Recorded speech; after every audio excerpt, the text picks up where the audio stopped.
Business administration. And so, right now what we're facing is housing. So like they already told us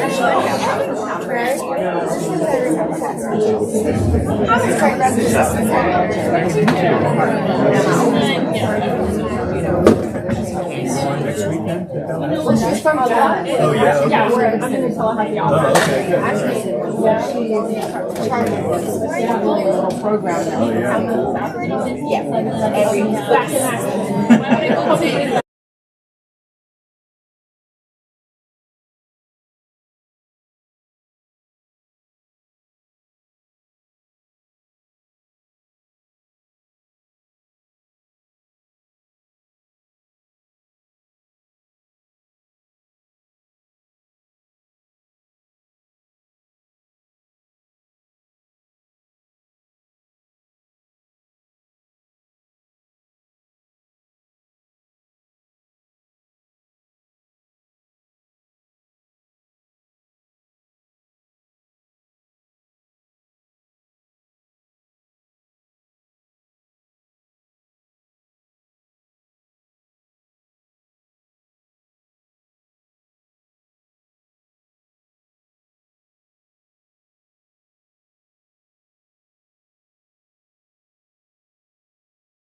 Yeah, right. And then it look, especially when they give her Figure out how I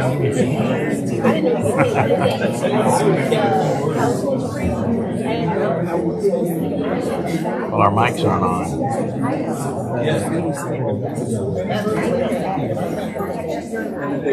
You're using this one. You're using this mic anyway. So would Marku know about the Groveview deal? Yes. He was just here.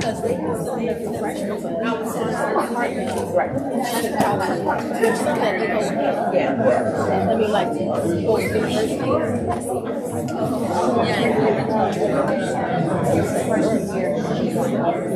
yeah, that's what you're saying.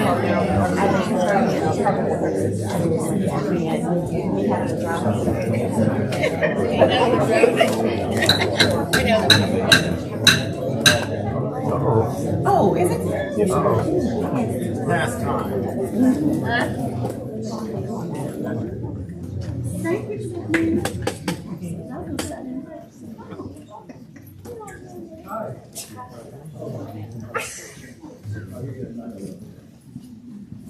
Right.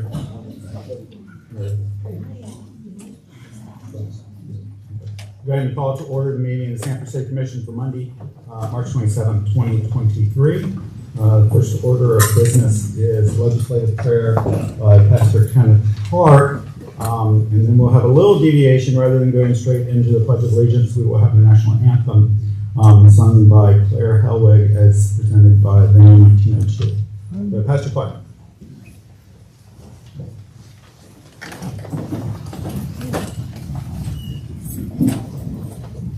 Good evening. Let's pray. Heavenly Father, we thank you so much for this evening. We thank you for your presence. God, I speak a blessing over this leadership. God, I speak a blessing over this city. And God, in all the things that are happening in our world, just in the news today, God, we thank you for your sovereignty. God, we ask you to give us wisdom beyond our years. Give us clarity, give us guidance, give us understanding. Be with us tonight as we communicate, as we look to make our city better. Bless everybody on this panel. Bless everybody that presents. We'll be so careful to give you all the glory that you deserve. It's in your name we pray. Everybody said? Amen. Claire, do you want to come on down? Brady, do you want to introduce? Wow. Thank you, Mayor. I hadn't prepared any speech, but I would like to introduce Claire Hellwig. I actually had the opportunity to meet her through the best Parks and Recreation Director in the lower 48, Ms. Lisa Jones, at opening day ceremonies for baseball, which is the greatest day here in Sanford, in my humble opinion. I've been to 26 in a row, and I will tell you, this was the most phenomenal year, and part of that was Ms. Hellwig. I met her afterwards. She is a student at Seminole State Community College, or Seminole State College, I'm sorry, and is now admitted to the UCF Music School, and this is part of a patron program we're doing to help her accumulate some professional credit. So thank you very much, Mayor. Wonderful.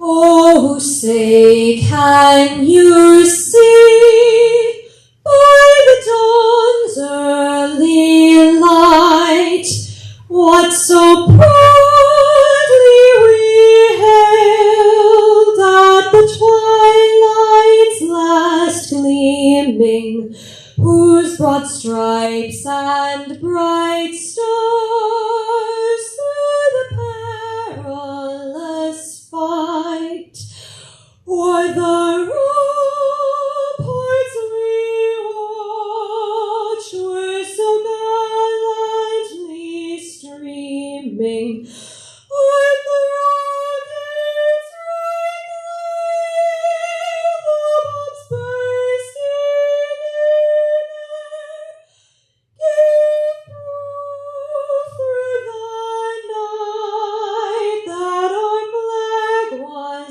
still there. Oh, say does that star-spangled banner yet wave o'er the land of the free, o'er the home of the brave.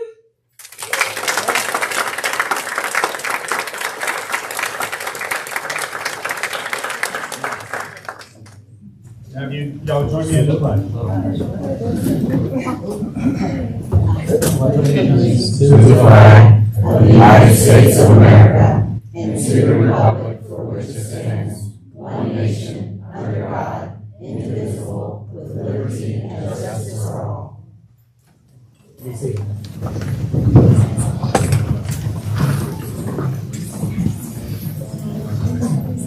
Okay, next we have a presentation from the Florida League of Cities. We're the City of Sanford's Mayor Youth Council. Lisa, are you going to? Did you want to?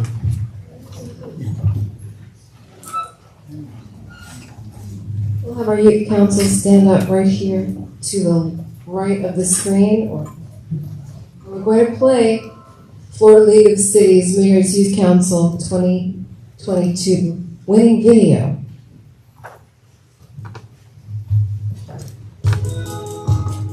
How has your youth council made a positive impact on your city government and its residents? Positive impacts can occur in many ways. It's really all about what the community wants. Because that's the goal of the government and the youth council, to address the community's needs. An important component of Sanford Mayor's Youth Council is service. Whether it's putting up signs to honor the new addition of a local Black community in the National Register of Historic Places, or volunteering at a school-based voter registration drive, service is at the forefront of our mission. We impact our parks and streets by cleaning the environment and encouraging other citizens to beautify their communities. We provide creative and fresh thinking about important issues within our community by collaborating with city officials on topics that relate to us, the youth. In a specific instance, we met with the city manager and shared new ideas of how to get the youth engaged in local city events. We impact local government by being a voice and a representation for our age demographic in the walls of City Hall. By attending and presenting in front of the City Commission, we are sharing and relaying the concerns of our peers from the local government. Each year, we choose an initiative to focus our projects on. Last year, the Sanford Mayor's Youth Council addressed the critical challenge of spreading equity in our schools, our streets, and across the city by creating a multifaceted diversity and inclusion workshop. We initiated important conversations to address the diversity within our community. Our work last year helped us further impact our community in a profound way. To continue our efforts, this year we turn our focus to civic engagement and community involvement in government. We will collaborate with local middle and elementary schools in order to conduct civic education workshops. In addition, we're working on a citizens handbook to inform members of our community of how the local government works. To engage our younger audience, we will use social media to inform them about civil engagement. The goal is to get people excited about our local government, because understanding the community that we serve will allow us to better serve our community. We set a shining example of what it means to be a modern citizen in the city of Sanford. So the next generation of public servants can look to us and exploring ways to impact their community. Thank you. And now, the Mayor's Youth Council are going to introduce themselves. Hi, my name is Gabriella. I'm the secretary of the Sanford Mayor's Youth Council, and I'm a junior at Seminole High School. Hello, my name is Judo Harvey. I'm a member of the Sanford Mayor's Youth Council, and I'm from Crooms Academy. Hello, my name is Sophia Giloff, and I'm a senior at Crooms Academy. Hi, my name is Mahela Hines, and I'm a senior at Seminole High School. Hi, my name is Amanda Gare, and I'm a freshman at Seminole High School. Hi, my name is Aliana Gare. I'm the president of the Mayor's Youth Council and a senior at Seminole High School. Hello, my name is Ava Tarns, and I'm a member of the Sanford Mayor's Youth Council, and I'm a junior at Seminole High School. Hi, my name is Lucy. I'm a junior at Seminole High School, and I'm a member of the Sanford Mayor's Youth Council. Hi, I'm Madison Levisfeld, and I'm a junior at Seminole High School. Hi, I'm Maria. I go to Seminole High School, and I'm a senior. Are y'all sisters? Any of us? Yes. Yeah. Congratulations. I mean, what a great job they've done. And at this time, I'd like to recognize Ms. LaTanya Thomas. She is the program teacher. She's a Seminole High School teacher, and this program could not be possible without that partnership with Seminole High School. So thank you, Ms. Thomas. And now I'd like to introduce Erin Russell with the Florida League of Cities that is going to present the award to the Mayor's Youth Council and the Mayor and Commission. Good evening, Mayor, Commissioners, staff, citizens, and the Sanford Mayor's Youth Council. As stated, my name is Erin Russell. I'm the Membership Program Specialist at the Florida League of Cities, which is located in Tallahassee, Florida. And just for the benefit of the audience members who may have no idea what the Florida League of Cities is, we have served as the united voice for Florida's 411 cities, towns, and villages since 1922. And our goal is to meet the needs of our cities by providing advocacy, training and education, financial and insurance services, and always standing up for the rights of the government closest to the people, governments like the City of Sanford. So I do want to take a moment to say thank you for being a dedicated member of the Florida League of Cities, and a big thank you to the Mayor's Youth Council for being an active participant in our Youth Council programming that we do. And I just wanted to add, next week we have invited youth councils from across the state to come to Tallahassee, and the Sanford Mayor's Youth Council will be part of that program. We'll get 2 days in Tallahassee, learning how to advocate for themselves as a youth council, learning more about our state government, getting a chance to network with other youth councils. So we're very excited to have Sanford there. And a special note, if I may add, this is not the first time the Youth Council has won one of our Youth Council competitions. We hold 2 each year. They're one of the most winning Youth Councils in the state. So kudos. But it's my honor to be here tonight to personally present the Youth Council Video Competition Award to the Mayor's Youth Council. And as the video stated, our competition asks youth councils to answer the following question. How has your youth council positively impacted your city government and its residents? And so for the competition, the youth council had to create a video and write a narrative summary answering that question. And I'm so glad you showed the video, because now I don't have to tell you, you saw all of the things that the youth council has done to positively impact the residents of Sanford. Including community cleanups, workshops on diversity, inclusion, and civic engagement, and most importantly, using their role as student representatives to advocate for the youth in this community. And all of those things are very important, and that is why you've been selected as the winner in this competition. So without further ado, on behalf of the Florida League of Cities, I want to say thank you for your service to your community. I want to say congrats on the hard work that you've done thus far. As you can see, they have done a lot. It's not just one, it's not just 2, but several programs. So again, on behalf of Florida League of Cities, congratulations on this award.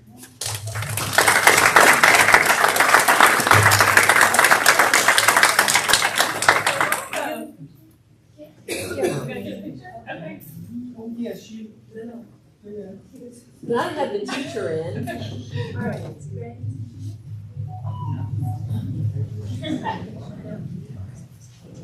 One, two, three.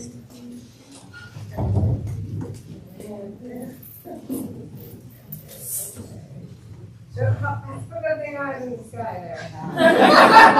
There we go. Okay. Thank you. Thank you. On the behalf, I'd just like to say, on the behalf of the Sanford Mayor's Youth Council, I would like to, first of all, thank Mayor Woodruff for being such an active member on the Mayor Youth Council. It started out with Mayor Triplett. I had the pleasure of working with him for a few years, and then Mayor Woodruff stepped in, and he has been such a positive charge for our youth council. So I do want to say, first of all, thank you, Mayor Woodruff, for that, as well as to the City of Sanford and the Commission for sponsoring us to attend this wonderful field trip next week. And we will share our reflections off of that field trip next week. Thank you so much. Thank you. I like to make it sound like I do a lot, but she and Ms. Holder and the youth are the ones that really do everything with the Community Youth Council. So thank you. And congratulations, that's quite a prestigious award. You make us very proud. Thank you.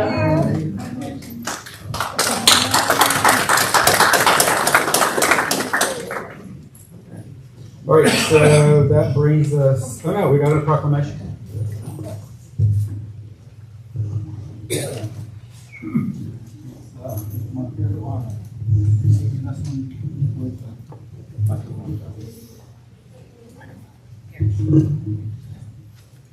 Okay, I'll talk. Come on, please.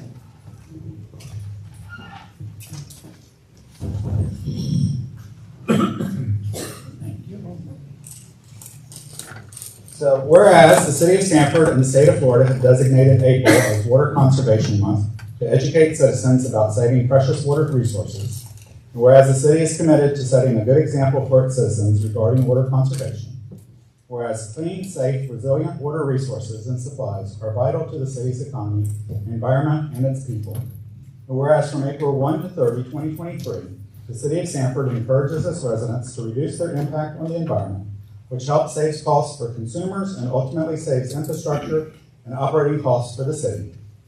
And whereas residents and business owners may become a more active steward of the community and Sanford's natural resources by registering their participation in the city's challenge, helping to decrease water use and to further reduce pollution. And whereas the state of Florida, Water Management Districts, Florida section of the American Water Works Association, and the City of Sanford are working together to increase awareness about the importance of water conservation.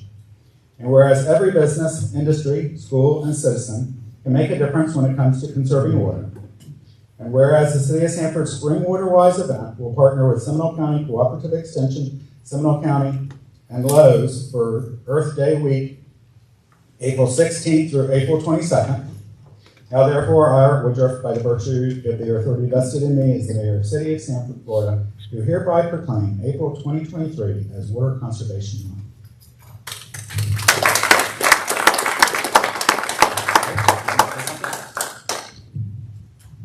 Yeah, thank you very much, Mayor. I just wanted to expand on his reference to our Seminole Waterwise event. It'll be on Earth Day, Saturday the 22nd at Lowe's. We partner with Parks and Grounds. They'll be offering trees and butterfly garden. Seminole County will be doing showerhead exchange. The Extension Service will be out there, and Teresa Watkins, the landscape expert, to help with all questions regarding the landscape. And so it'll be a really special event. And so everybody welcome. And the special feature of this event is we have some virtual classes that the Extension Service will be for on trees, on rain barrels, and people participate in that will be eligible for trees and rain barrels. So all that information is on our website and through social media as well. So look forward to having you out there. And remember, we're getting into the dry season. We need to save water for the future. Now, did I understand that to get the rain barrel or the tree, you have to participate in one of the... Got to go to class, man. You have to go to the virtual class, and that's where you get to register for the tree or the rain barrel. Is that right? There's no cliff notes. Right. And you got to do that. And if you do both, then you can be eligible for the butterfly gardens. And there you go, man. Okay. Thank you.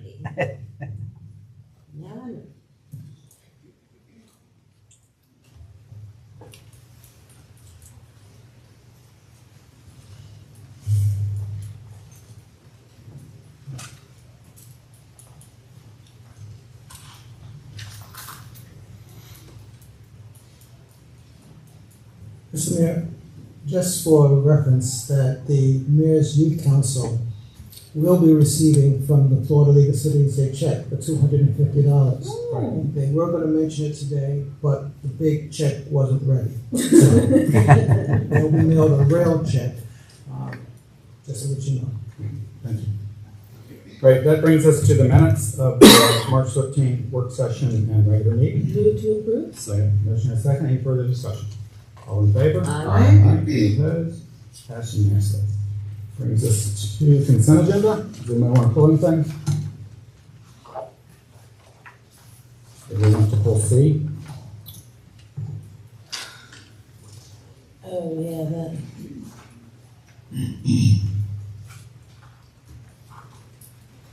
Okay, all pull C. Okay. So, that leaves us A, B, and D through H. Is there anyone in the audience who wishes to speak to any of the items on the consent agenda other than C? Other than C. So I was curious, sorry, can I?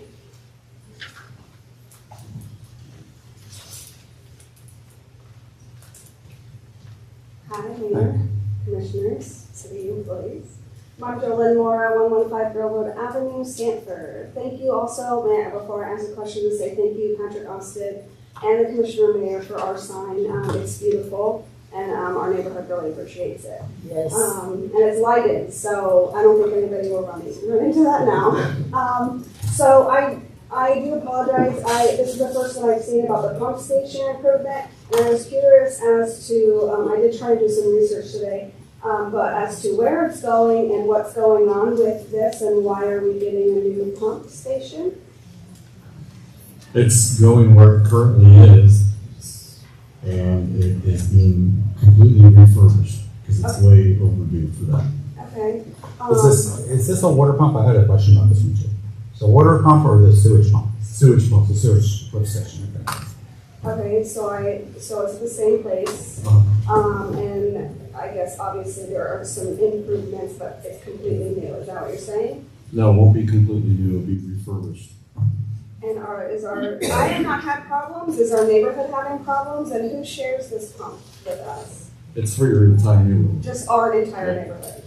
Ask the people in downtown Sanford Twice. if they wouldn't have rather us do it before there were problems. Twice in the last No, 20 years, twice in the last 20 years, it has had an issue and it's caused problems in a home or two there in that cul-de-sac. Okay, and how will this? Hopefully, this will prevent those issues from happening again when it fails again, because pump stations always fail. I get that, things become outdated and there's always new technology, but my question is does this have anything to do with the house or the elevation of the house or how, so we're not really sure that this pump station will be, or solve the issue, we're just hoping it will?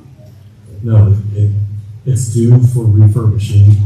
It's being refurbished. Okay, but you said hopefully it will, so you're not sure, this company hasn't guaranteed that it will No, It hadn't been solve? designed yet. It hasn't even been designed yet. This is part of the design. So this is just the first portion of, and we'll be hearing more about this? Yes. And being updated and stuff, so this is not being approved today? No. Okay. We're only approving the design contract. Okay. Is that in the Citizen, sir? Because I tried to get in there today. I don't think it's in citizens, but I don't know where. No? Okay. All right, well, If thank you you. can, Ms. Marcoux, can you give her your contact information so she can and then follow up with you? Thank you. All right, well, thank you very much. I appreciate your time. All right. Thank you. I love that you ask questions. So we have A, D, and D through H. Do we have a motion? Move to approve. Second. And a second. All in favor? Aye. Aye. Aye. All in favor? Aye. Any opposed? Passed unanimously. Carry. So that brings us to C, and I'm looking at the calendar, and it looks like we will have the 29th, 30th, if we approve this, the 5th, and then the 14th, and then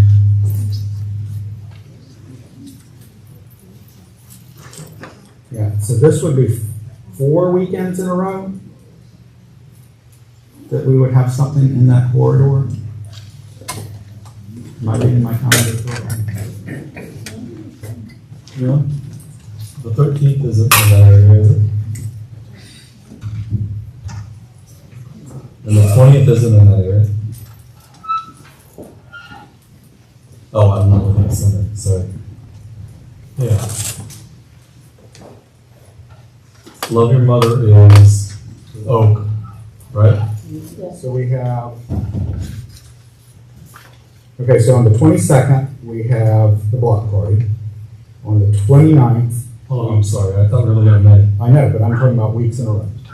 Where's the block party? So April So you're going back 22nd. to April. So April 22nd, we have the block party. Okay. April 29th, we have the Art Fest. Then this would be April 29th and May, 30th. right, this would be May 5th, and then May 14th is food trucks. Oh, wow. But the art festival doesn't go on Sunset Avenue, does it? No. That goes down Palmetto. No, the art festival doesn't, it goes on Palmetto? I thought it Yeah, was. sometimes it depends Just on how so- many artists just they so have. fun. It's primarily First Street. Three years ago, or a couple, right before COVID, it was Park and Palmetto. It stops at second if it does. Yeah. So essentially, you're saying if Cinco de Mayo happens, it'll be 4 weeks in a row that First Street is closed? Well, that area will have a street closure. It's not the same But then 2 to 3 blocks. area. Oh my lord. I'm just raising the issue. Obviously, because I'm raising the issue because I'm concerned that is a lot in 4 weekends in a row. That's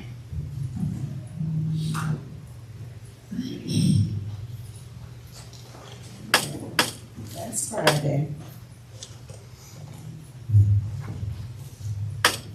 There's no street closures on, what's on the garden tour, so the street closures there. I don't know where the garden tour is. There's no street closures at Centennial Park. So then that means the 6th is free of street closures then. Correct.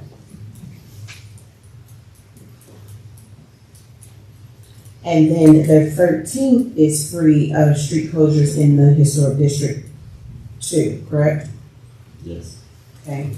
And then we have the food truck on the 14th. Now before that, the festival is a street closure. Which one? The Rhythm and Blues? No, because Rhythm and Blues takes place at the Marina. Marina. Okay. But I'm saying the St. John's Festival of the Arts is on the 29th and the 30th. So that's one. The street closure is on the 28th. Yeah, 1 o'clock on Friday till 10 p.m. on Sunday. Okay. What's the footprint of that one, Jennifer? It's on First Street from Sanford to Myrtle. It doesn't come down Palmetto. So automatically it closes every road from Sanford to Myrtle from First to Commercial. That would include Palmetto, Park, Myrtle, Mid, Food Truck, Oak.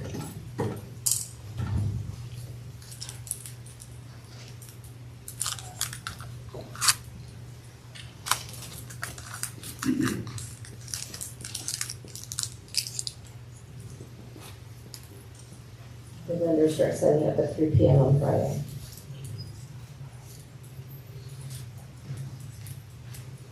Okay, and although If my math is right, it's 6 out of 21 days in that span.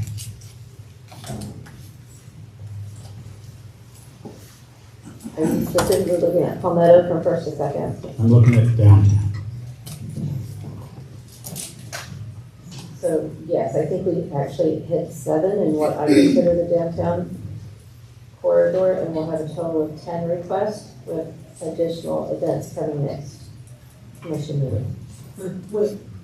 We have another Cinco de Mayo, the Deviant Wolf, the Henry's Depot, and Tucky's.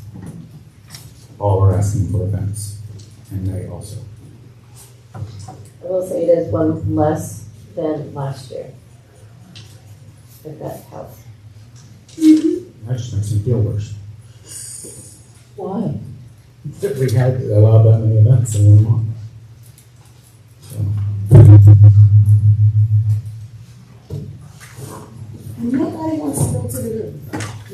Nobody wants to go to the roof. I have no objection to having events. It's just the number of street closures in a certain area constantly is where I'm having the issue. However, in May, but I'm seeing something that Art is seeing that I'm not seeing. So obviously the 6th and the 13th we will approve something to be going there, correct? Is that what you're saying? It'll be before. Not necessarily. The 13th is, there's gonna be a request for Oak Avenue at Deviant Wolf. Right. And Unfurl Collective on the 5th, and Henry's Depot on the 7th. So to me, those are not really the same area. It's not. So we're okay. But again, my objection was to them being all in one area. But if we're doing Henry's Depot, then that's not a closure. So we do have a break on Palmetto on the 6th, as long as we don't. The garden tour is at Centennial Park. And on the 13th. There's nothing on the 6th or the 13th. On the 13th. So I'm. Or the 20th. 20th is Park? Or is it on the 20th, it's at Myrtle. It's Myrtle Park. even better? Is there any All right. way that we can keep the 13th and the 6th clear from adding anything else Yes. for that? And then we have a happy meeting instead. It's too late now for them to apply. Right. Okay. All right. We have a few days. I do have a question about this event, though. Where, are they gonna have a stage Which one? for the Cinco de Mayo? For the El Zocalo one? For El Zocalo, no, just they're gonna put up some 10 by 10 tents. Okay, so they're not gonna have outside entertainment? They will have mariachi bands, and they'll have DJ, and they'll have tables in the street. Okay. Lots of tables. In the So street. where will the speakers be? Let me put it that way. Because I don't really care what the band is, where are the speakers? Typically, it's on their side of the street facing east. What time is the event over? It's 10, never mind, I see it. So that means the music stops at 10. The outdoor music stops at 10, and the music will go down to 75 decibels. Okay. You know, this is kind of going to be a test because that is one of the places that's had some pretty rowdy stuff happening. There was a police involved incident there a couple of weeks ago. I mean, you're going to have to really rein it in and be careful, or I don't want to approve another one of these because, you know, I am all for events, but when the police are involved and a big massive brawl breaks out, you know, that is a problem. Not sure those people. I think the mic drop was Apollo. No, just a minute, please. Just a minute, please. You need a chair? Yeah, that's fine. You know, we need to keep separate the issues of events and the issues of just society. Yes, that's and true. make sure that we're attributing issues correctly. I agree with that. And that's where enforcement really comes in. Right, and Is so to we make sure had that we're doing conversation. Right. Looking at the worksheet. Okay. Yeah, but it is also up to the event Yes, they also have to help. They have to help us. to help us. And it doesn't look like she can stand up and speak. Can she speak from the chair? Yeah, they give her the microphone. Okay, I can walk. We can bring, are you sure? All right. Hi, thank you so much for the ability to allow me to be here today. I was not planning on coming today because of my foot, but the incident you talked about have to do more with throwbacks. It's all in the same block. And we cannot stop the police from reporting because they started fighting and they ended up in front of the restaurant. So most of the time I'm very tough. People know me. I don't allow guns and I don't allow people to work with it. So I'm on top of that. I'm very clean. I'm always picking up trash. So what happened is not really related to the restaurant. It happens to be the police pump and it happens to be the stuff, whatever is going on right there. So we try to do the best we can, and even trying to get security, even policemen, to make sure that nothing like that happens again. Because to me, the safety of my customers, that's what I need to do. I want people to have a good time. We want to have diversity. And I think I'm bringing that to downtown Sanford, and that's what I would like to do.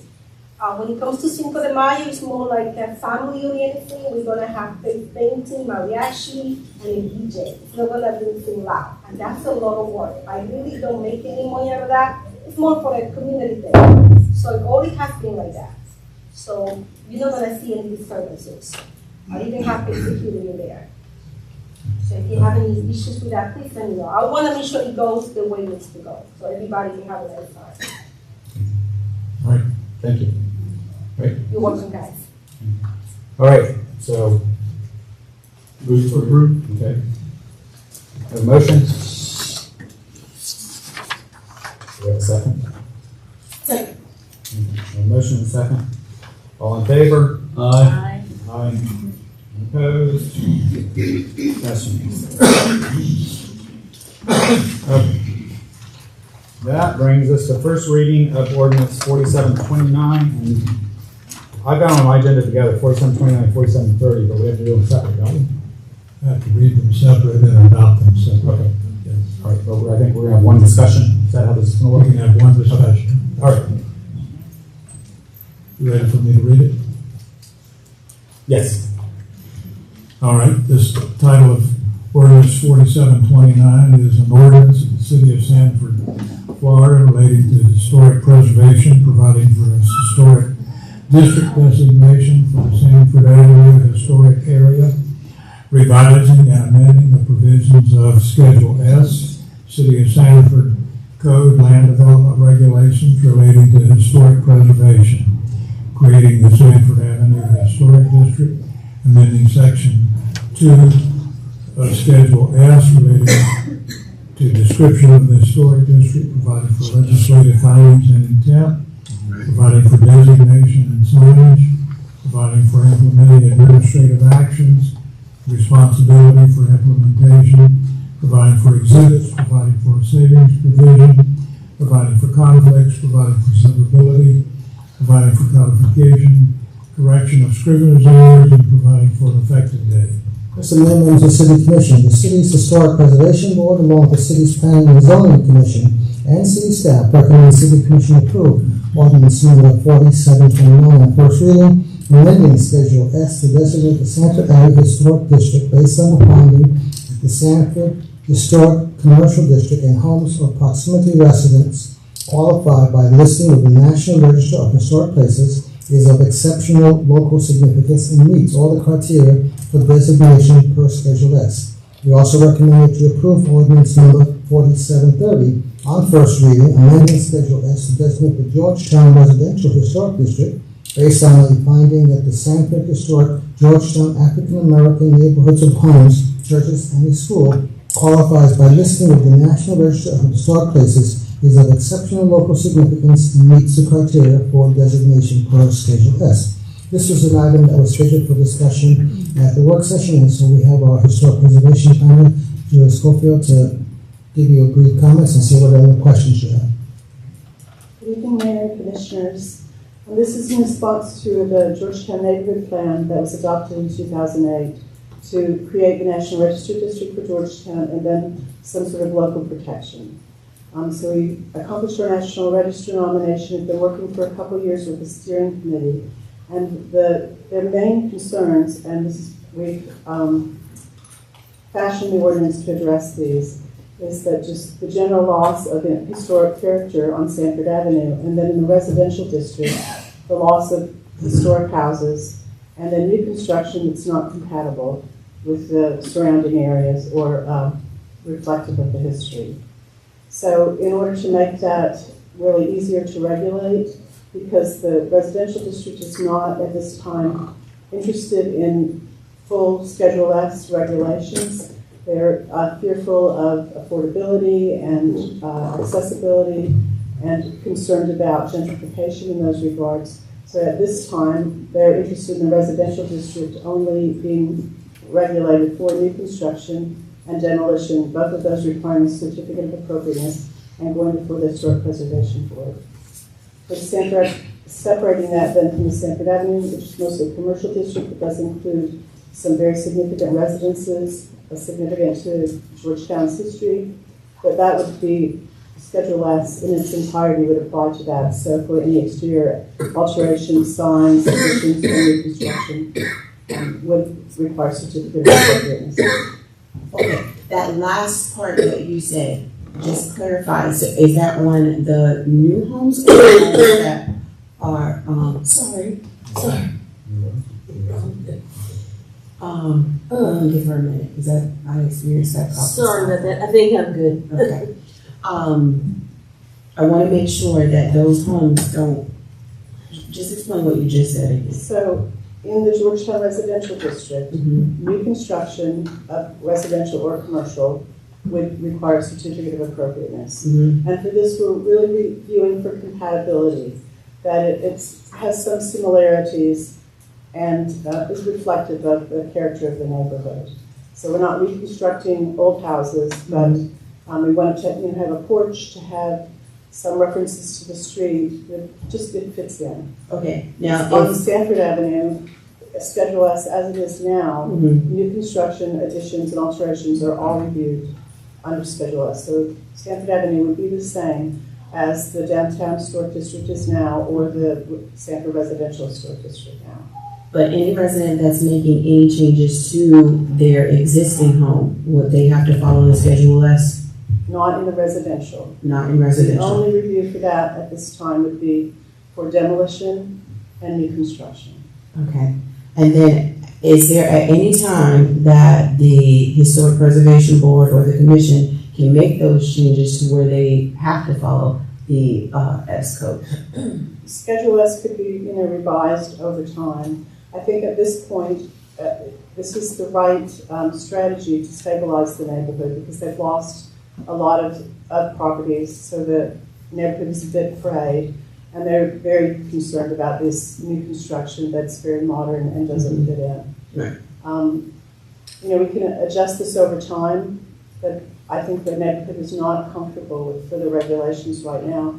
But doing nothing, I think, just opens up for more lots of historic properties and more new construction that doesn't say Georgetown any longer. I totally agree with that. I'm just very nervous about the future of where that could go, and I don't want to foresee fines and liens put on homes and then people losing their homes because we've tried to create something. So I am perfectly fine with what you all are setting out to do. I'm just nervous about then we decide, or a small group of people decide to make those changes, and then that community is not educated on those changes, and then boom, I've lost my home because I've got $1,000 fine every single day because I added up,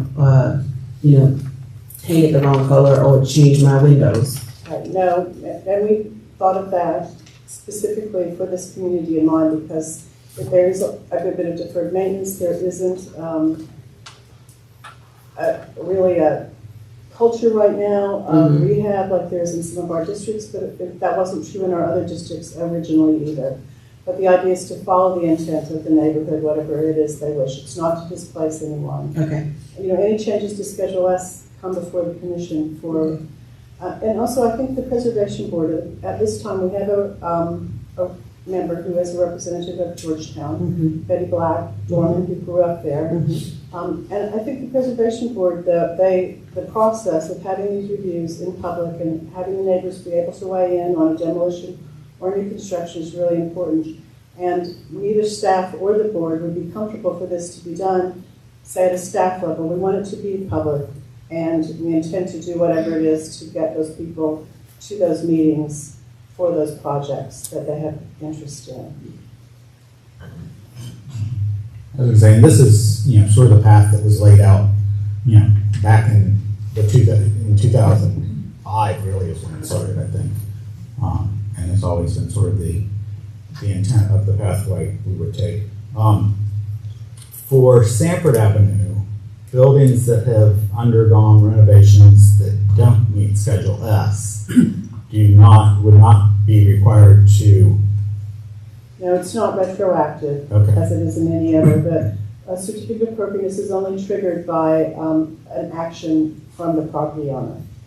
So only going forward is something like that. Right. Okay. Right. All right. Any other questions for staff? Okay, thank you. This is a public hearing. Is there anyone from the audience that wishes to speak to this item?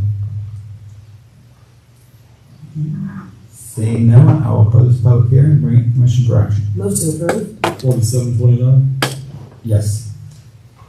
Move to Second. Yeah, so 4729 first. Okay. So any further discussion? All in favor? Aye. Aye. Any opposed? Passed unanimously. And then ordinance 4730. Move to approve. Second. Motion and second. Any further discussion? I need to read it. Oh, I thought we missed one. To comply with the law. Okay, I thought you were on both of them. Sorry. Okay, Mr. Colbert, if you would please read. This ordinance is entitled an ordinance of the City of Sanford, Florida, relating to historic preservation, providing for historic district designation for the historic Georgetown residential neighborhood, revising and amending the provisions of Schedule S, City of Sanford Code Land Development Regulations relating to historic preservation, creating the Georgetown Residential Historic District, amending Section 2.0, amending Section 2 of Schedule S relating to the description of the historic district, and Section 8, limiting the requirement of a certificate to cases of demolition and new construction, providing for legislative findings and intent, providing for designation and signage, providing for implementing administrative actions, responsibility for implementation, providing for exhibits, providing for a savings provision, providing for conflicts, providing for severability, providing for codification, correction of scrivener's errors, providing for an effective date. Do I need to reopen public hearing? Yes, on this one, to see if anybody wants to speak. Okay. So this is a public hearing. Anyone knowing the audience wish to speak to ordinance 4730? Seeing no one, I'll close the public hearing. Any commission for action? Move to approve. Second. Motion and a second. Any further discussion? All in favor? Aye. Any opposed? Passed unanimously. Brings us to resolution 3120. Mr. Glenn Clark. Yes, Mr. 4731. Oh, I'm sorry. I'm not doing very well tonight, am I? Okay, so first reading of ordinance 4731, Mr. Colbert. Thank you. This ordinance is entitled an ordinance, City of Sanford, Florida, vacating and abandoning a north-south eastern portion of Laurel Avenue right-of-way, which is 1 foot in width and 62 feet in length, and generally located at 410 West 4th Street, located between 3rd and 4th Street, between US Highway 1792 and South Elm Street. Platted as a part of E.R. Trafford's map, Town of Sanford, providing for legislative findings and intent, providing for attachments, incorporation of exhibits, providing for taking of implementing administrative actions, providing for conflicts, providing for severability, providing for non-codification, providing for an effective date. Mr. Mayor, members of the City Commission, the property owner has requested the city vacate a minor portion of an unencumbered building encroachment in and on the eastern right-of-way for Laurel Avenue. It is the city staff recommendation that the City Commission approve ordinance number 4731 on first reading. And this is the public hearing. Anyone from the audience wish to speak to this item? Seeing no one, I'll close the public hearing. Bring commission for action. Move to approve. Second. Motion and a second. Further discussion? All in favor? Aye. Aye. Any opposed? Passed unanimously. Now resolution 3120. Yes, Mr. Mayor, members of the City Commission, on November the 8th, 2022, the City Commission approved the spending plan for the ARPA grant money on January 9th. The final rules were issued by the Treasury, which allowed the city to use funds under the permanent pay category. We are now asking for a budget amendment to reallocate funds that will be then used for the vacuum sewer rehab in the amount of $2,080,841, and it's the city staff recommendation. City Commission approve the resolution. Okay. Questions or motion? Move. Second. Move to approve. Second. Any further discussion? All in favor? Aye. Any opposed? Passed unanimously. Resolution 3121. Yes, Mr. Mayor, members of the City Commission, Resolution 3121 relates to the issuance of capital improvement bonds, Series 2023. The city is requesting these funds that will help fund Fire Station 40, Lake Hill Seawall, the Public Works Annex Building, new recreation ball fields, and assist with the parking garage. And I would point out that the city's bond council is in the audience if there's any questions. Do we have any idea of what the interest rate is going to be relative to what we're paying now?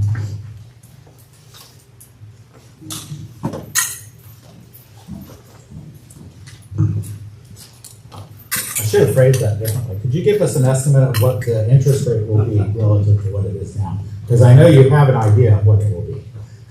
Well, a lot can change in a short period. Yes, as of now, we have an idea. So currently, if we were going to do it. So could you introduce yourself? My name is Mark Dalton. I'm the Hilltop Securities Financial Advisor to the city. If we went forward with the transaction based upon recent interest rates, we would be looking at a true interest cost of about 4.26%. We're doing a refunding of your existing bank loan. The present value right now would be basically a break even to refund it. And the interest rate on the previous debt is, let's see, 3.25% is the interest rate on the current. Okay, that's not too bad. And if we did the financing based on the numbers that we are looking at right now, you're looking at refunding, keeping the debt service at the exact same interest rate on this debt service at the current place, which is about $1,170,000, and you'd be generating a little over $13.3 million for the new construction loans, and the balance would be used to be able to pay off the debt service on the existing loan. All right, thank you, appreciate that. Any other questions? Mr. Mayor, if I could, I'd like to commend Ms. Lindsay. We had recently a new bond. If you can stay, we can talk about the bond rating that the city received. Oh, I'll be happy to talk about your bond rating. The city, it's been a long time since the city has gone out and had an actual rating on a bond issue. Most of the bonds issue, most of the financings that you have done are bank loans. There are very few of those because we haven't really issued too much debt as far as on the general fund since 2012. And even previously, any bond issue was so well absorbed. So really, to a certain point, the city was going through a brand new opportunity to be able to have the city ratings. And so we went to Standard & Poor's and set up a conference call. So the city manager was there. Also, Cindy was unbelievable on her ability to be able to put together all the information that was necessary to get a rating package. And we're very proud to be able to say that the city obtained a AA- rating. Wow. And so that's something that we're really excited for, to be able to, when we had the bonds marketed, to be based on such a high rating. So kudos to the city. Once again, it's the items that were pointed out were very strong management, strong cash reserves, and very happy for the city that such a strong rating that you should be extremely proud of. Again, I want to commend Ms. Lindsay. She was the one answering the questions and preparing all the documents. And again, because of her work, we were able to get such a good bond rating. Oh, yeah. Yeah. And just let people know is that the bond issue takes a lot of work as far as internal, because investors are trying to gather information associated with the financial information of the city, be able to make a informed decision. Same thing with the rating agencies, and the type of work that Cindy and her staff put together on this is outstanding. And we had the fortunate of, Mr. Colbert, Cindy and I were on the bond call today. And again, Ms. Lindsay answered all the questions, and I only had to answer a couple of them, but again, because of her responses, it went very well. So thank you. Sure, thank you. Thank you. All right, so, any other questions or motion? Move to approve. Motion is second. Any further discussion? All in favor? Aye. Any opposed? Passed unanimously. Resolution 3122. Yes, Mr. Mayor, members of the City Commission.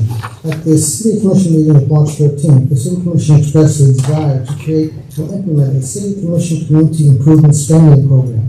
The proposed resolution 3122 takes that action and gives it for the staff's recommendation for the City Commission to consider and approve this at their pleasure. Great. Move to approve. Second. Motion second. Any further discussion? All in favor? Aye. Any opposed? Passed unanimously. Resolution 3123, Mr. Lambert. Yes, Mr. Mayor, members of the City Commission, at the March 13th, 2023 City Commission workshop, the City Commission discussed providing city employees with some exclusions a one-time salary increase. It is the city staff's recommendation that the City Commission approve proposed resolution number 3123, and this was also on the work session agenda for discussion. When will they receive it? Excuse me? Sometime soon after we vote on it. The question was, when would they receive it? We will endeavor to get it on the next paycheck. I think it's in the works for that to happen, I'll just say that. Okay. Move to approve. Second. Okay, motion is second. Any further discussion? All in favor? And how, Well, you have a question. is 500 for each employee? No, 500 for part-time. Part-time, oh. $1,000 annual salary increase. So For basically, full-time, 500 for part-time. So rather than spreading it out by percentage, everybody goes up the same amount. Oh, so they don't get it's not a one-time $1,000. No. So This is salary. that Salary. goes, You know, so essentially, it's pensionable, it's not the Yeah. employee getting the raise as much as it's that particular job posting. I don't know how they're working that out. No, it's It's pay raise, Just employee, not position. pay range, Yeah. right? Yeah. Yeah, so everybody gets $1,000 pay raise. As an example, if somebody's making $50,000 a year right now, we'll increase their annual salary if they're regular full-time by $1,000. And if they're regular part-time, we'll increase it by $500. So if that employee, that $50,000 employee, then quits, and you hire someone else for the position, are they hired at 50,000 or 51 or a different negotiated salary? Based upon their experience for that position. So every single full-time gets $1,000 increase in their salary, but people coming in behind them may not make that same. That's true. This is, in the resolution, it states that it applies to those employees who are employed at the time of adoption. And you think that this is going to alleviate a lot of the concerns that we've had with general employee salaries lately? It could possibly, if you look at the math on this, for those folks making $50,000 and less a year, $1,000 is a 2 to 3% increase. Mm-hmm. So and I will share this with you, is that based upon the last 2 years, based upon the across the board that we did, the 4 and the 5%, based upon the years of service that have been done in the last 2 years, and based upon the merit increase this last year, and I'm sure you aren't aware of this number, but the average, the employee average was 15.83% in those 2 years. And so by getting, for those folks making 50,000 and less, you can add another 2 to 3 points on top of that. Not everybody got 15.83. That was the average.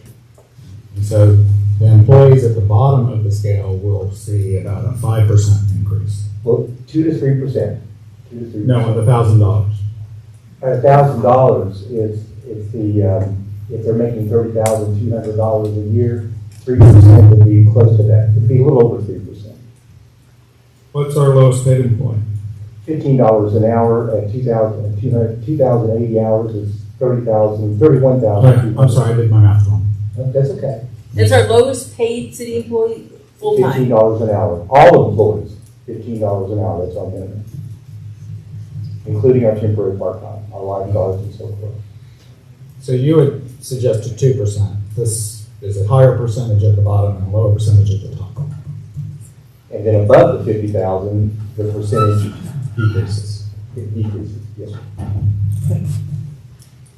We good? Thanks, sir. Thank you. Thank you. You're welcome. Okay. All right, I believe we had a motion and a second already? Now, this does not affect us, I hope, right? No, it does not. We're excluded. Or something like that. We had a motion and a We second. did have a motion and a second, right? Okay, any other discussion? All in favor? Aye. Aye. Any opposed? Passes unanimously. I want to thank the city staff for putting that together. Okay, and resolution 3124. Yes, Mr. Mayor, members of the City Commission. We feel it's in the best interest of the city and convenience and efficiency purposes that a member of the city staff who is normally at City Hall during normal hours be the person to accept and process on behalf of the city, as the mayor, deputy mayor, and members of the City Commission are always present at City Hall, and the city clerk and her staff are generally present, and therefore the proposal is to establish the clerk's office as the receiver of any servicing, and that's what Resolution 3124 is about. We ask you to consider approving it. This is for the acceptance of service processing. Mm-hmm. I'm all for that. Did we have an issue to cause this? Because it's set by statute. The clerk is saying. We did. Okay. Well, to say anything else. Move to approve. All right, motion and second, any further discussion? Second. All in favor? Aye. Any opposed? Passed unanimously. Resolution 3125. Yes, Mr. Mayor, members of the City Commission. City staff recommends City Commission approve resolution number 3125 to amend the city budget and authorize the procurement of needed services for FCS facilities in an amount not to exceed $13,976. And the requested approval is for work to provide restoration cleaning services for the Riverwalk Park Veterans Memorial Park due to Hurricane Ian. Any questions or motion? Well, you don't have to come up, but this is the mess Jerry made? Okay. I'll move to approve. Second. Motion and second, any further discussion? All in favor? Aye. Any opposed? Passed unanimously. Brings us to city attorney comments. Mr. Colbert. Thank you, Mayor. I have no additional items to bring to you this evening. City clerk's report. I do not have anything this evening. I have a question for you though. Yes. Did you send me the list of appointments? Yes, I just wanted to. And I need to confirm that and send Yes. it back. Was that in relationship to the Metro Plan appointment? Yes. So I have to send that back to you before you'll send a letter? Yes. Okay. All right. Thank you for clarifying. Anything else? Okay. City manager's report. Nothing this evening. Okay, that brings citizens participation. I have 3 requests. We'll start with Robin Eskin. Give your name and address for the record, and you'll have 5 minutes. Well, thank you for letting me speak tonight. I'm Robin Esser with Sanford Brewing Company, 400 Sanford Avenue. I just wanted to give y'all a heads up that we're asking for an extension of our footprint for our block party since Buster's is now under new ownership. I thought it was going to be on this agenda, but it is not. It's going to be on the next one, I guess. We wanted to extend it for April through the end of the year.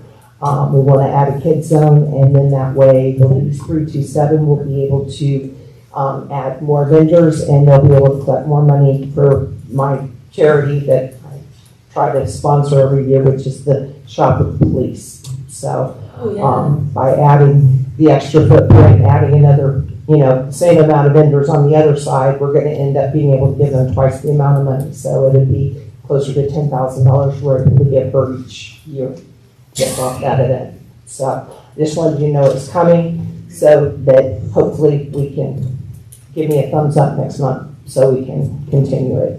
We're going to add a kids zone, and I just want y'all to know. I thought it was this time, so I got my wires crossed because I had the short meeting. I thought it was going to hit. So anyway, we went through that, and Robbie agreed to help pick up the additional for the police and the additional parks because needing the parking lot, we needed extra people for that. So I thank you for listening. Y'all have a good evening. Okay, let me ask you a quick question. Yes. Will this change your noise profile at all? It shouldn't. I was wanting to move the stage to put the back of it facing my building, 4th Street. Okay. Okay, I want to put it the stage 4th and Sanford. Okay, facing toward Yardley. Okay. So the sound in the intersection or? Yeah, in the intersection going toward Yardley. So I'm hoping that's not going to be a problem. If it becomes a problem, I'll move it. Okay, because currently it's at the same location but points. It's just pointing straight down Sanford Avenue. What's north? Or south. Point south. Yeah. They probably won't make. I want to point it east. Yeah, southeast. Yeah, that way we can have more room because everybody was line dancing last time, and I'd like to have like the world's biggest line dancing going on out there. Kids were having a good time last time. Okay. I was going to ask the same question, and if it was possible, since we're extending the footprint, to change where the stage would be, since that would attract more people, and more people tend to go to where the music is. If it was possible to move it to the other end, and then maybe the kids zone be this way, but then I understand that there's, but that's what I was asking. If it was possible. I really wish it wasn't at 4th Street. Yeah, I know. Shut down at 10 o'clock though. Yeah, we are done at 10, and then there's no noise because everybody's really quiet about taking everything down. So I'm hoping that the speakers pointing that way won't be a problem. Right. You know, I was hoping that it projecting the other direction, it might be better. All right. That was my hope. I will have the DJ remain over on the corner of, you know, over on the other side, you know, between Zocalo and myself. So they'll be more on that side where they normally are. All right. Any other questions? Yes, if we looked at it, would you object to possibly moving it further down?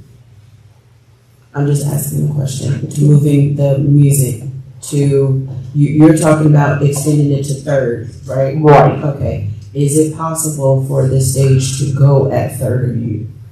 I don't want to put it all the way down at Third, no. Okay, and then one more quick question. You said something about they've changed ownerships, the Buster's Beach. Buster's now is owned by Robbie. Okay, so what did that mean? Well, with previously, Buster Holly did not wish to participate, and we just, we were not able to have a kids zone. And I've been wanting to have a kids zone, but it's an extra expense to extend it that far. It's not a small cost. And I plan months, as the mayor said, don't you plan months in advance? And yes, I mean, I booked out my entertainment all the way through December because I have to sign contracts with a couple of these bands because they're large enough that I've got to book them now and pay them deposits. And we're extending the footprint for this, is just continuous? This would be in perpetual for, you know, from now on, as long as Robbie has me. So it's gonna go from Third to Fifth. Okay, not objecting to it, Robin. No, I'm answering. I just want to make sure that when we're looking at that, and this has nothing to do with, you can answer this question, but staff looks at that because she's taking it to Third and we have multiple street closures going that way. So there was a discussion with CERC and they talked about the extra police and the fact that they asked me if I would have did I object to having a parks person on there to make sure the trash in the parking lot and, the extra was taken care of. We always police, Fourth to Fifth, but it is going to be a larger footprint. So they told me it would be an increase in cost, obviously, because I will have to have more officers out there and, the footprint's larger.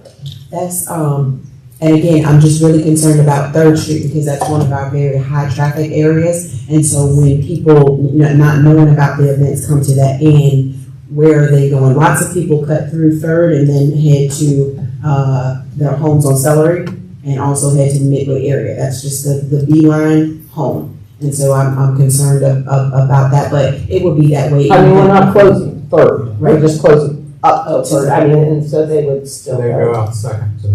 Right, and even if the street, if the extension wasn't there, it would still be cut off. Okay, I'm just trying to ask all questions. No, yeah, because I was thinking it's really not changing a whole lot. Not a whole lot because we're kind of blocked off anyway.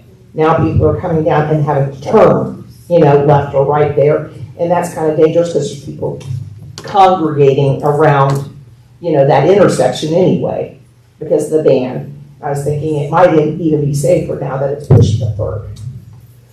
I mean, could put the band, more over in front of Jolly, or move it that way, but then the noise might be worse than it is now. So I was just trying to find a place to put it so that it would face going away from the residents as much as possible and work for the businesses in that area. I would so love and be so happy to put my stamp on it if that stage could go down to the other end. You wouldn't hear a peep out of me. We're just having so many events, Robin, and we've got to do some regulating, and that would help out a lot. I know what you're saying, but it's only a block away. Not trying to stop you from doing anything, but that would really help relay that message that we're all working together, extending the footprint, and she's gonna move the band, a little bit further away from the residential area, because even though you guys do follow all of the rules, you guys really do shut off on time. You are the people that I use as an example, but still that music is very loud, even up to 10 o'clock. So I'm just saying, that's just my point. And to that, Sanford Brewing foots the majority of that bill, okay, and pays for the stage and pays for band, and it's never less than $3,000 ever. So if I break even, I'm happy, because what I've done is I've brought people to Sanford, and I've shown them what a great place Sanford Avenue is, as opposed to First Street, which is obvious. And, some of the other places, because Tubby's has got a bigger footprint than I do. And when Nation starts, that's going to be the place to be. So, I'm not going to apologize for the fact that I do it to make money. I also do it to raise money to help my favorite charity. And I do it for my neighbors, so we all can have a party that's a little different than some of the others that go on. I appreciate the honesty. I swear to God, I do. Because a lot of people don't just admit that they're trying to make money. There's no shame in that. I run a business. Yeah, I get it. I just appreciate that honesty. Just say that. Yes, but I'm I don't have any further questions.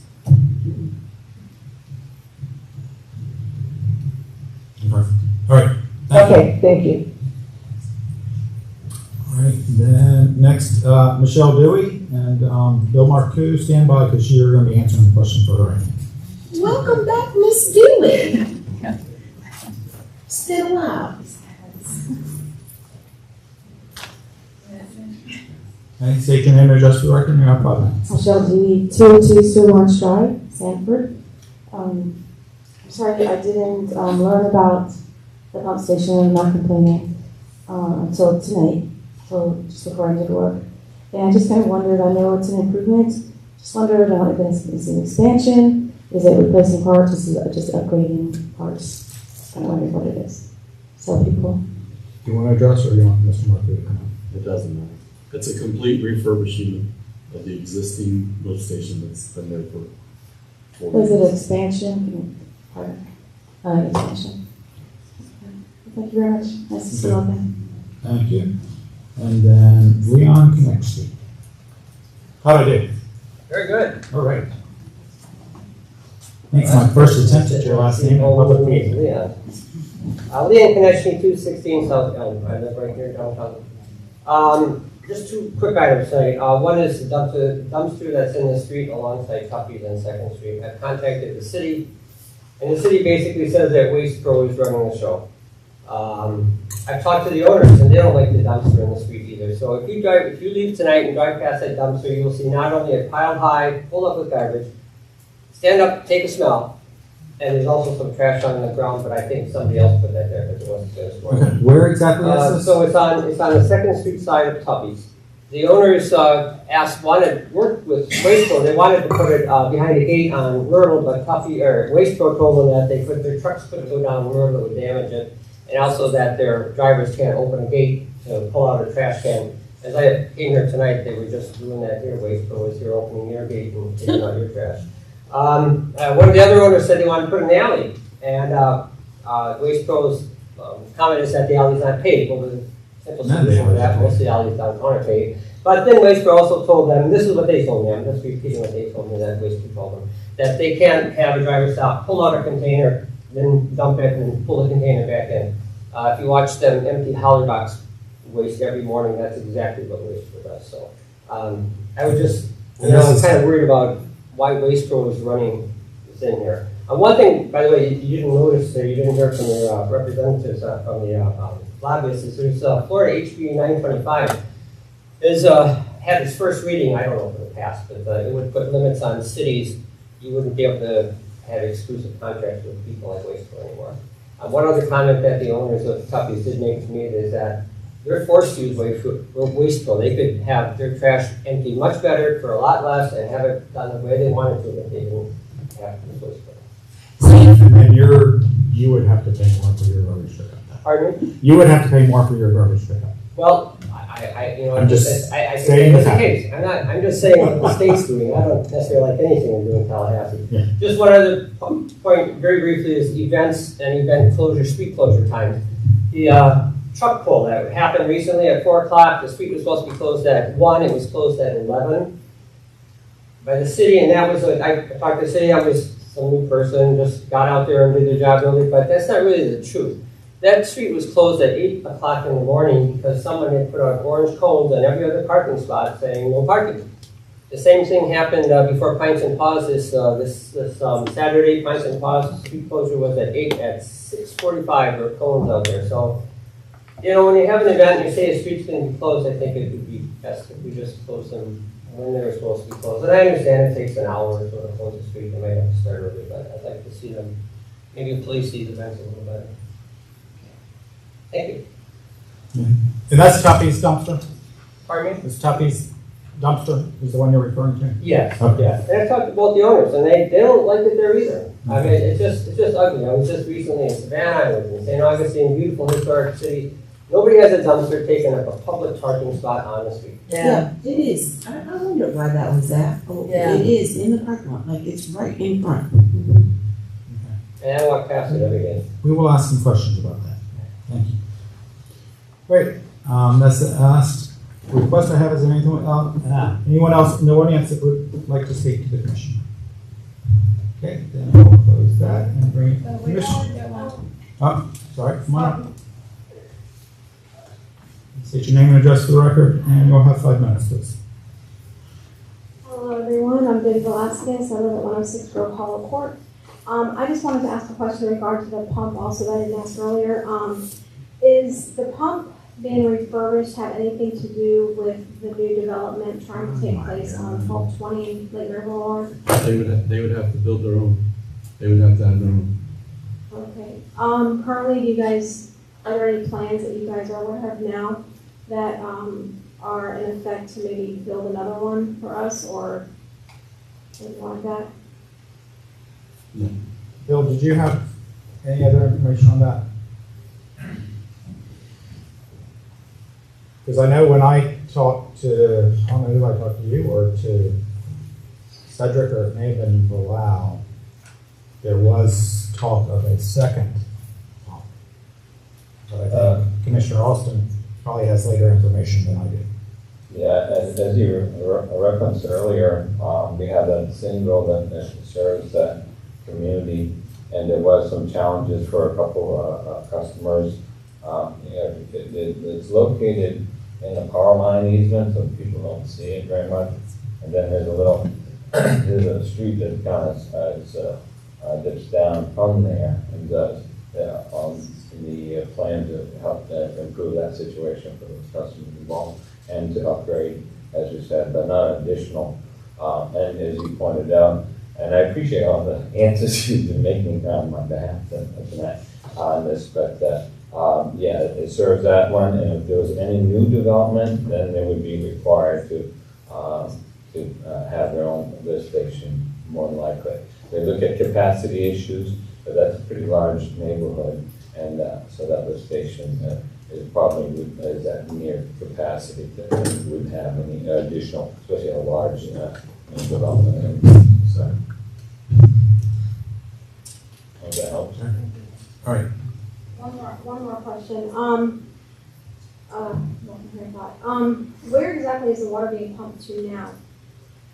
If it's being pumped out, it's for the sewage, right? Yeah, it's our sewage treatment plant. Sewage treatment. Which plant, does it go to the one down here, or does it go out to Lake Mary Boulevard? It goes to Lake Mary Boulevard. Yeah, there's the plant out past the airport. All right, thank you. Appreciate you guys. Thank you. Bill, while you're up there, just to clarify for me, the plant at the golf course, that's reclaimed only? That's our main water plant. Water plant. We also have a storage tank and booster pump station for the reclaim.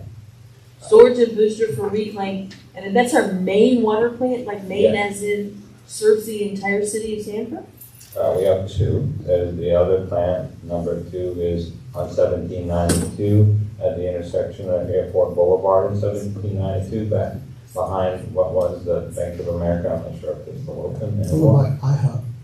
All right, yes. Yes, that's right. Better to That's say right, near IHOP. And so then the plans up here, and then the one out, near the airport, those are wastewater only.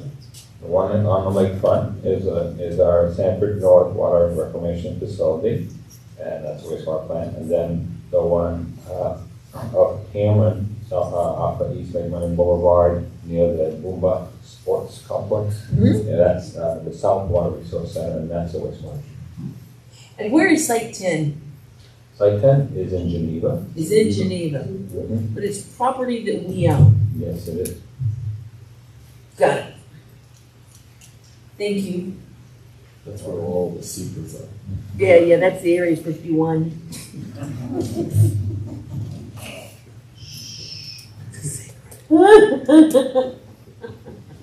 Okay, anyone else from the audience wish to speak?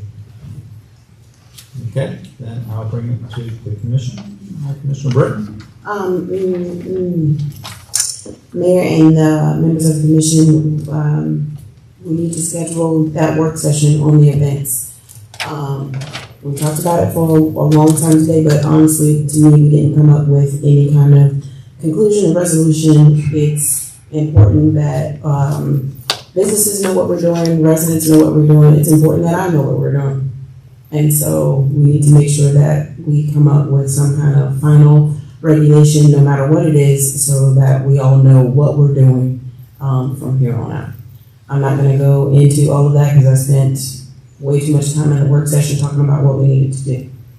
Mr. Bonaparte, thank you so much for sending me the information on the moratorium on development. I haven't had the opportunity to review it fully, but I would like for us to put it on the agenda, a work session, if that's possible, Mayor, just to discuss the possibility of a moratorium, what we've done in the past, if it's necessary for us to do it in the future, because I'm just a little afraid of what's going to happen to the city of Sanford. Commissioners, is there a particular meeting you want to have it on? Whenever it fits into, I'm not sure. Well, to have a moratorium, we have to have a specific reason and action we are going to take. Is that not? Yes. Moratoriums would typically occur if, for example, the city was going to rewrite significant parts of the land development code or the building code and don't want to receive a rash of applications at the last minute when people understand there are going to be changes made. Moratoriums are typically not done because, quote, we've got too much growth and we don't want any more for a while.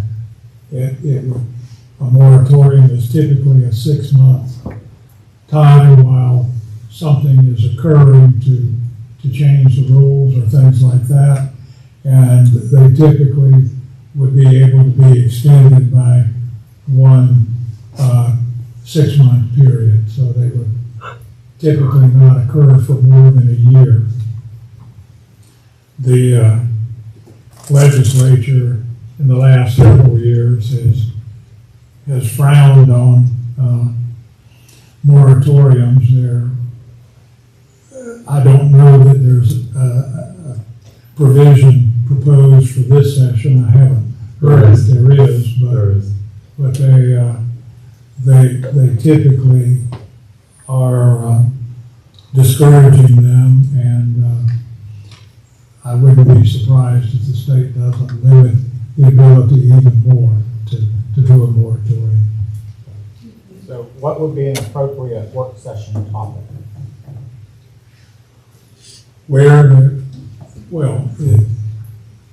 That would depend on what the commission wants to discuss, but if it's do we need to upgrade our building code to make our standards, which are now what we call our minimum standards, if we want do we want to increase our minimum standards to an additional level?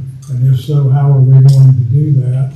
And ask the staff to look into that. That would be one potential reason for a moratorium.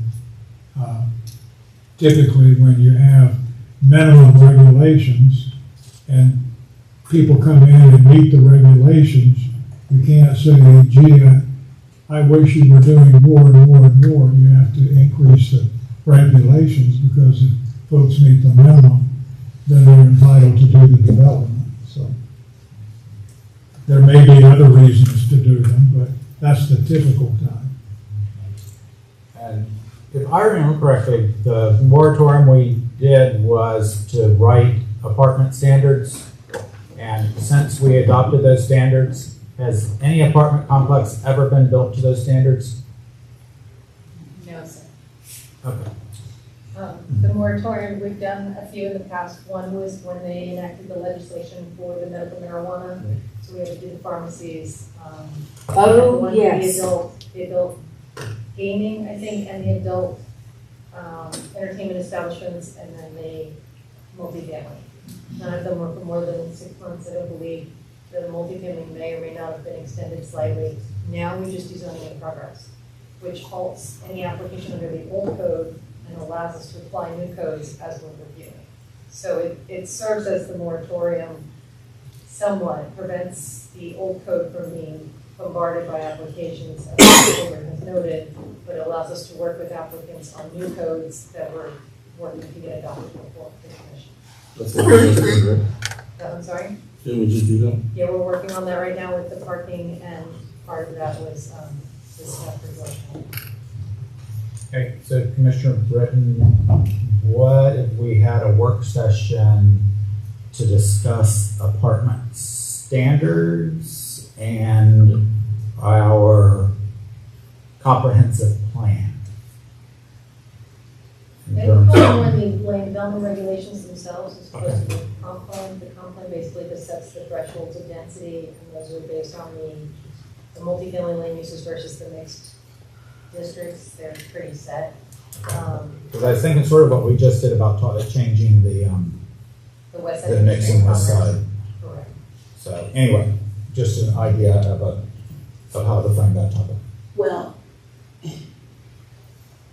so here's the thing. All of the rules and regulations and restrictions that government has makes it kind of impossible to plan for the safety and well-being of tomorrow for the city of Sanford. Because literally we can't deny a development now, unless we're able to say that it doesn't fit with our comprehensive plan. And with the three major water and sewer developments that are happening, we've got the one that's happening in Georgetown, there's big Mayfair, we're working on a vacuum sewer system, but yet we're constantly building. So I'm trying to figure out, I understand about the apartment, but there isn't a way for us to pause so that we don't fall into literally a hole in the city of Sanford, because I just don't understand.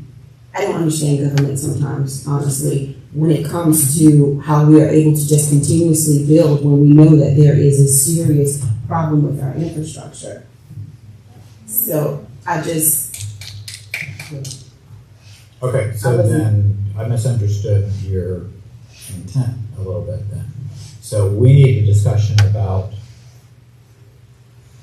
the capacity of our infrastructure. Right. Okay. Part of the comprehensive plan has components of infrastructure in it. So I mean, if there's ever a project that you feel doesn't meet the infrastructure requirements that are in the comprehensive plan, that's valid justification to not approve a project. But I've said that several times. Yeah, what I'm hearing is we want to take a look at what those standards are. Okay, so the infrastructure component of the comprehensive plan is what we want to look at. I think so. Yes. I'm not trying to put words in your No, mouth. but I'm trying to that's frame more a on useful conversation. Yes. Okay. All right. So Mayor, if we could have the clerk put that on the agenda for the next work session, and if. Wait, is the next work session? I have to come before you in the upcoming work sessions, the parking, which we would have done today, but I didn't want to conflict with the Georgetown, so that's ready. I'm still working with Lonnie on the ordinances, so I can push that a meeting. if you wanna do the infrastructure next meeting. No, I want you to take your time Okay. and get the information that we need. It's not, it's a rush, but it's not a next month rush.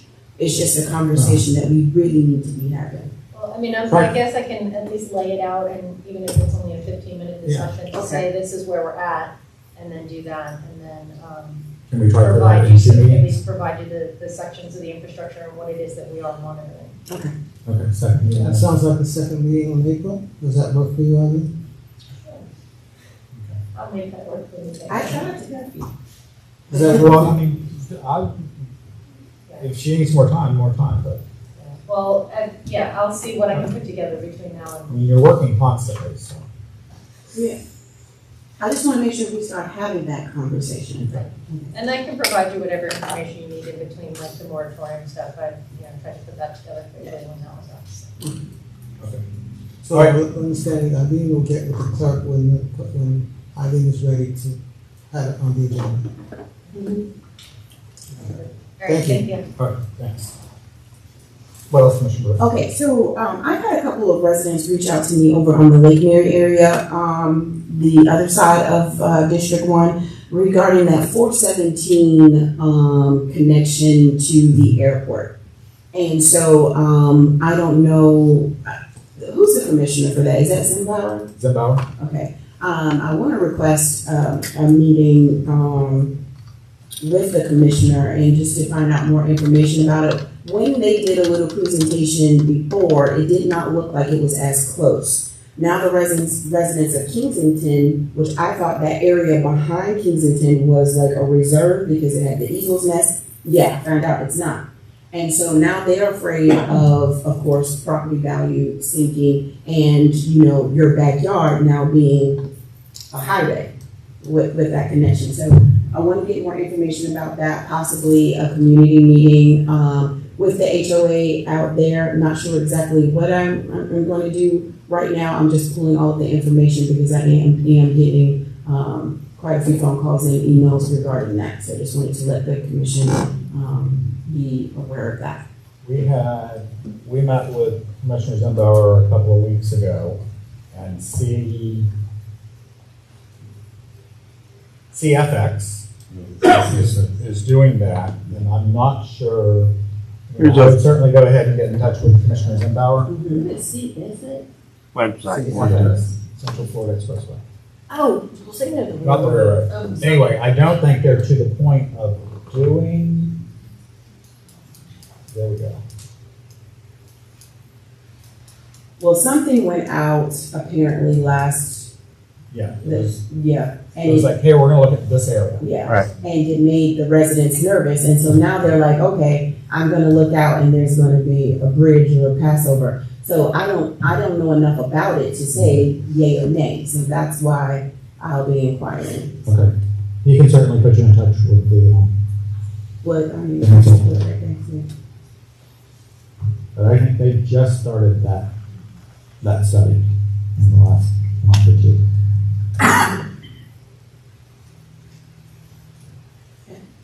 First month was it, maybe one night. What else? Commissioner, did you want Chris to send that to you? Please. Would you like the link? Yes, sir. Absolutely. Thank you. And that concludes the report for District 1. Hey, Commissioner Austin. We have the Orlando Magic Court ceremony, April 5th at Lee Moore Park. And what time is that going to be? 3 o'clock, 3:30, the kids will get there. Children run it for this. Did we send the city's plane to pick me up? Children from I asked for the helicopter. Where are the kids coming from?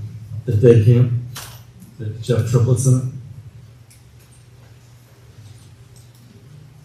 I have all the answers. Go ahead, I got more questions. 3 p.m. It's Tasha's bedtime. No, it's not. It's only 8:30. Anything else? That's it. All right. It's at 3 p.m.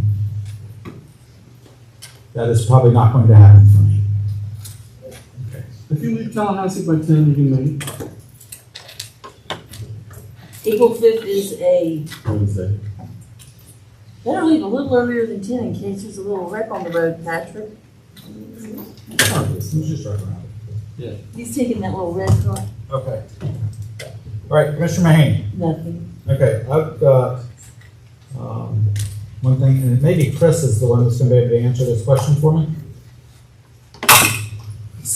Is there ready. still a school sidewalk safety thing? On Metro Plan? No, for Seminole County? Or is it now at Metro Plan? Well, SRS, Safe Routes to School, I believe, is still in Metro Plan. And the school board has, I think, a safety advisory committee. They used to meet, but I'm not sure if they still do. Okay. Because I've gotten some more specific request and question about sidewalks on Celery Avenue, which I know is county Part of it. jurisdiction. The part they're asking about is county. That's county. The right of way is the problem. Okay. All right. The Lakeman Road Loop is getting ready to start. Wrong side of the road Okay. for the children going to school. Yeah. So okay. All right. I'll look into safe routes. Okay. And I believe that is it. So we are adjourned. I'd cut that one.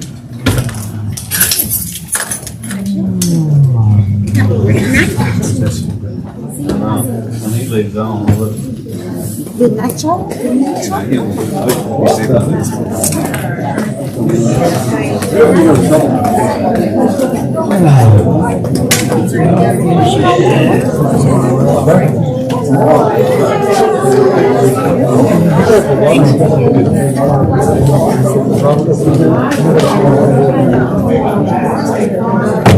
Send that picture that Gina had to me and Craig.